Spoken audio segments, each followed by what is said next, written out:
जय जगन्नाथ। आज द्वितीय ओषा उपलक्षे आपण मानक हार्दिक शुभकामना। द्वितीय ओषा आश्विन मास कृष्ण पक्ष अष्टमी तिथि रे पड़ी थाए। एही अष्टमी को मूला अष्टमी मध्य कहती। तिथि अनुसार दुर्गा देवींकर षोडश पूजा दिन मध्य एही दिन ठारू आरंभ होइथाए। ग्रामांचल रे पुओ जिउतिया बोली मध्य कहती माँ तार द्वितीय पूजिथिला बोली तार पुओ रक्षा पाईगला। द्वितीय ओषा दूती बाहानक ओषा मध्य केही केही कहती। नवमी ठारू समदिवा रात्रि अर्थात दिन राति सबु समान होइथाए। गोटिए दिन पर एही ओषा व्रत संतानर मंगल कामना करी अपुत्रिक नारी पुत्र आशारे मध्य करिथांती। पुत्र मानकर दीर्घायु कामना करी माँ माने मध्य एही ओषा करती।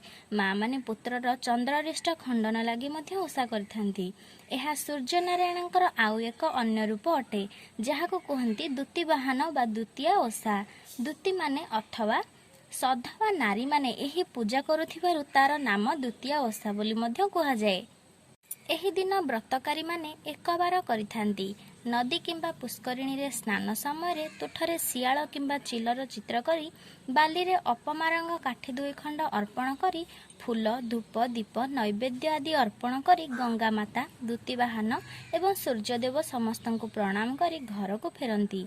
अष्टमी दिन निर्जला उपवास पूर्वक स्नान सारी संकल्प करिथांती एवं संध्या समय गाँ दांड मझिरे किंबा घर सामने चौका खोली ता मझिरे तुलसी गछ कदली गछ एवं अपुत्रिक नारी मानक लागि जुई डाल मध्य पोती विभिन्न रंगर मुरुजरे सूर्यदेव शियाल चिल चित्र आंकी पश्चिम दिगरे दूती बाहान को स्थापन करिथांती। सबु नारी माने नूतन वस्त्र परिधान पूर्वक पितांक घरु आसीथिबा फल और पनीपरिबा गजा मुग नै पूजा व्रत करिथांती।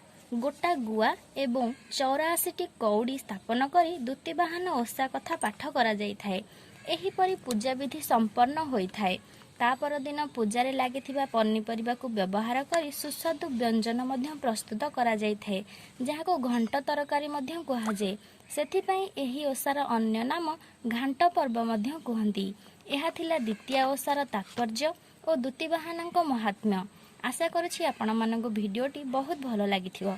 जय जगन्नाथ।